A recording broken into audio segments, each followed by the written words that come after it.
اور یہ تو قرآن کہہ رہا ہے، وہ اللہ کا رسول جو ساری امت کے لیے روتا روتا روتا دنیا سے اٹھ گیا اور ایسا رویا کہ کوئی نبی نہ رویا، ایسا تڑپا کہ کوئی نبی نہ تڑپا، کہ اللہ کو ہزاروں دفعہ تسلیاں دینے کے لیے جبریل بھیجنا پڑا، قرآن بھیجنا پڑا کہ آپ اتنا غم کیوں کرتے ہیں، آپ اتنا کیوں روتے ہیں۔ ایک دفعہ میں نے وہ آیات جمع کی تھی جن میں اللہ تعالیٰ نے اپنے نبی کو تسلی دی ہے، وہ اتنی بن گئی کہ ان کو لکھنا مشکل ہو گیا میرے لیے۔ وہ 100 سے زیادہ آیات بنتی ہیں جس میں اللہ تعالیٰ تسلی دے رہا ہے، لعلک باخع نفسک الا یکونوا مؤمنین، لعلک باخع نفسک علی آثارہم ان لم یؤمنوا بهذا الحدیث اسفا فلا تذهب نفسک علیہم حسرات ما انت علیہم بوکیل لست علیہم بمسیطر ما انت علیہم بجبار من کفر فلا يحزنک کفرہ من کفر فلا يحزنک کفرہ ولقد نعلم انک یضیق صدرک بما یقولون۔ اس قسم کی آیات جن میں اللہ کہہ رہا ہے میرے حبیب اتنا غم نہ کر، اتنا غم نہ کر، اس قدر غمگین اپنی امت کے لیے۔ اس کے باوجود آپ کا گلہ قرآن میں سن لو، جب ایسے نافرمان جو کبیرہ گناہ کرتے کرتے مر گئے، اس بددیانتی میں، شرابوں کے پینے میں، نماز کے چھوڑنے میں، کبیرہ گناہوں میں غرق ہو کے مر گئے، تو یہی اللہ کا رسول جو ہمارے لیے رویا بھی اور تڑپا بھی، یہ نا فلا تذهب نفسک علیہم حسرات، یہ آیت اس مضمون میں ایسی زبردست آیت ہے کہ اس کو اردو زبان میں منتقل نہیں کیا جا سکتا، کہ جو اللہ تعالیٰ نے آپ کے اندر کے سینے کا غم، حسرات اور فلا تذهب نفسک علیہم حسرات، ان الفاظ میں جو اللہ نے اپنے محبوب کے سینے کا غم بیان کیا ہے، اللہ کی قسم کوئی زبان اس کا ترجمہ نہیں کر۔ قیامت کے دن جب دیکھے گا ہماری نافرمانیاں تو کہے گا یا رب ان قوم اتخذوا هذا القرآن مہجورا، اے میرے مولا یہی ہے میری وہ امت جس نے میرے قرآن کو چھوڑ دیا، میرے قرآن نے پکارا مسجد میں آؤ، انہوں نے مسجدوں کی راہیں چھوڑ دیں۔ مجھے بتاؤ یہ اتنا مجمع کہاں سے آ گیا ہے؟ یہ اس میں سے 1/3 باہر سے آیا ہوگا، یہ 2/3 تو سارا گلستان کالونی کا ہے۔ ان کے قدم باقی 5 نمازوں میں کیوں نہیں اٹھتے؟ یہ کہاں چلے جاتے ہیں؟ کیا یہ اللہ کی دھرتی پہ 8 دن نہیں رہتے؟ کیا یہ صرف 8ویں دن اللہ کا رزق کھاتے ہیں؟ کیا یہ صرف 8ویں دن اللہ کا پانی پیتے ہیں؟ کیا یہ صرف 8ویں دن اللہ کی ہوا کے تنو تن اپنے پھیپھڑوں میں لے جاتے ہیں؟ کیا یہ صرف 8ویں دن اللہ کے دیے نور سے دیکھتے ہیں؟ کیا یہ صرف 8ویں دن اپنے کانوں سے سنتے ہیں؟ کیا یہ صرف 8ویں دن اپنے جسم کی نعمتوں سے فائدہ اٹھاتے ہیں؟ کیا یہ صرف 8ویں دن سورج کی روشنی سے نفع اٹھاتے ہیں؟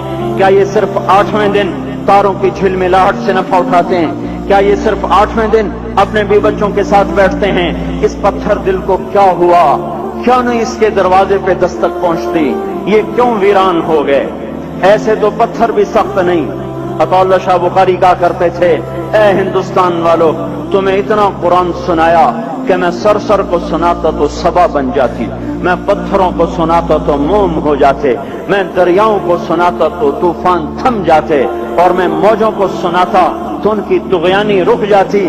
پتہ نہیں تم کس مخلوق، کس چیز سے بنے ہو، کس خمیر سے بنے ہو، تمہارے سینوں میں دل نہیں ہے، پتھر ہیں، اور پتھر سے بھی زیادہ کوئی سخت ہے، اشد قسوة من الحجارہ، پتھر بھی اللہ کی حیبت سے لرزتا ہے اور کانپتا ہے، پر تم کون سے انسان ہو، کیسے سینوں میں دل لیے پھرتے ہو کہ 5 دفعہ اتنا بڑا بادشاہ تمہیں پکارے، حی علی الصلاۃ، حی علی الصلاۃ، ایک تھانے دار پکارے گلستان کالونی کا کہ تمہارا سمن ہے آ جاؤ، تو سر پہ پاؤں رکھ کے بھاگے، ڈی سی پکارے تو کام چھوڑ کے بھاگے، اور تمہارا زمین آسمان کا بادشاہ تمہیں دن میں 5 دفعہ پکارے اور کانوں پہ جوں نہ رینگے، اور 8ویں دن مسجد کو آ رہے ہوں۔ کیا 8ویں دن کھانا کھایا ہے؟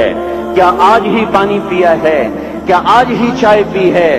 یہ ایسی جفا اپنے آپ سے کرتے، شیطان سے کرتے، ملک و مال سے کرتے، اپنی دکانوں سے کرتے، یہ بے وفائی اللہ سے کیوں کی ہوئی ہے؟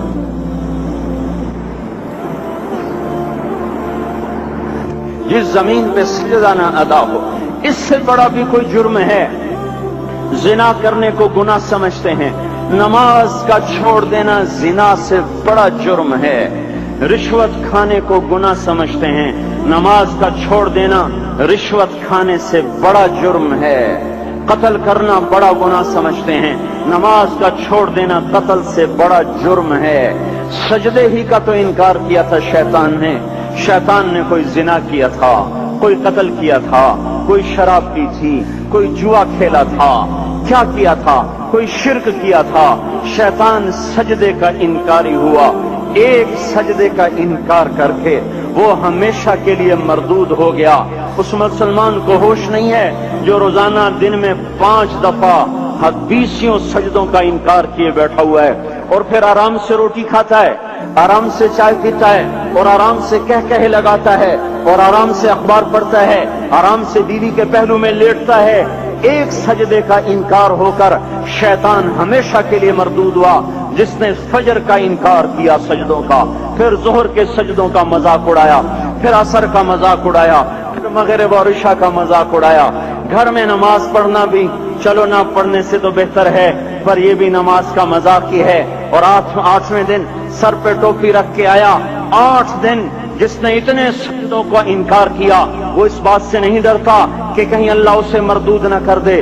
تو کیا ہوگا اس دن جب جن بچوں کی خاطر یا جس نفس کی خاطر اللہ کے بغاوت کی کہ اٹھا نہیں جاتا، آیا نہیں جاتا، گرمی بڑی ہے، سردی بڑی ہے، اندھیرا بہت ہے، کیا قبر کے اندھیرے یاد نہیں ہیں؟ کیا قبر کی گرمی یاد نہیں ہے؟ کیا جہنم کی آگ بھول گئے؟ کیا جہنم کے عذاب بھول گئے؟ کیا جنت کی نعمتیں بھول گئے؟ وہ اللہ کا کلام بھول گئے، وہ اللہ کا دیدار بھول گئے، وہ اللہ سے ملاقات بھول گئے، وہ محبوب خدا کی محفل بھول گئے۔ یہ کیسا اسلام ہے؟ یہ کیسے پتھر دل ہیں جو کمانے میں تو ایسے مست ہوئے کہ ہوش نہیں، اور جب اللہ بلائے تو ایسے غافل ہو جائیں، نہ بوڑھے پر جوریں گے، نہ جوان کو ہوش آئے، نہ کسی عورت کو ہوش آئے، نہ کسی مرد کو ہوش آئے، نہ بازار بند ہوں۔ ارے میرے بھائیو، حکومت سے پیسہ بچانے کے لیے ہڑتالیں کی، 20 دن بازار نہ کھولے، نماز کے لیے اگر دکانیں بند کرتے تو آج اللہ تعالیٰ آپ کو ہر ظالم سے باہر نکال دیتا۔ کوئی ظالم نہ آپ کے مال پہ ہاتھ ڈالتا، نہ آپ کی عزت و آبرو پہ ہاتھ ڈالتا۔ دن دہاڑے ڈاکے پڑے، کیوں پڑے؟ کہ ہم باغی ہو گئے، ہم نے اللہ سے بغاوت کر دی۔ کیا جمعے کے دن صرف اللہ بلاتا ہے؟ یہ جمعے میں اتنے کیوں آتے ہیں اور باقی دنوں میں کیوں نہیں آتے؟ یہ کیسی وفا ہے؟ اور ایسا وفاؤں والا اللہ کہ زمین بولے اے اللہ اجازت دے میں گلستان کالونی کو نگل جاؤں، سمندر بولیں مولا اجازت دے ہم چڑھ جائیں، فرشتے بولیں اے اللہ اجازت دے ہم انہیں ہلاک کر دیں، اور جس کے سجدے کا انکار ہوا پڑا، جس کا 8 بازاروں میں جس کی شریعت کا مذاق اڑایا جا رہا، وہ جس کوئی غیرت خود جوش میں آ رہی کہ یہ میرے بنے ہوئے گندے پانی کے بنے ہوئے نطفے سے بنے ہوئے میری غذا کھا کر، میرا رزق کھا کر، میری ہواؤں سے زندہ، میرے پانیوں سے زندہ، میری روٹی سے زندہ، میرے دیے ہوئے گوشت سے زندہ، میرے دیے ہوئے نظام سے زندہ، یہ میرے ہی منکر بن گئے۔ 1500 روپے کا ملازم آپ کو چائے کی پیالی نہ دے تو آپ کہتے چل چھٹی کر، ہم کوئی اور رکھیں گے۔ اور جس نے اتنا بڑا وجود بخشا، آنکھوں میں چراغ جلائے، کانوں میں فون لگائے، دماغ میں برقی روئیں دوڑائیں، دل کو دھڑکایا، سارے بدن کے تک خون پہنچانے کا نظام چلایا، پھیپھڑوں کی فیکٹریاں چلائیں، رگوں میں خون پہنچایا، ہڈیوں کو غذا پہنچائی اور آنکھوں کو غذا پہنچائی، بالوں کو غذا پہنچائی، زبان کو بولنے کی طاقت دی، دانتوں کو کاٹنے کی طاقت دی، دو وہاں نالیاں لگائیں، سانس کی الگ کر دی اور معدے کی الگ کر دی، اور وہاں پردہ لگایا، جو غذا منہ میں جائے تو معدہ کھل جائے اور پھیپھڑے کی طرف جانے والی نالی رک جائے۔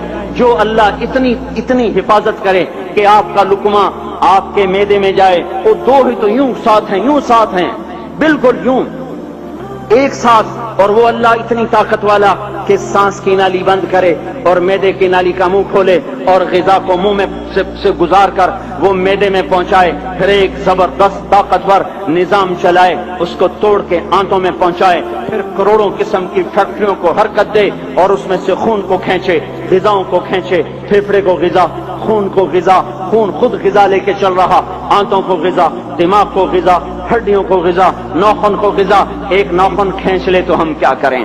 کیا میرے مولا کا نظام ہے؟ یہ ہمارا قبرستان ہے، مردہ سیل باہر نکل رہے اور ناخن کی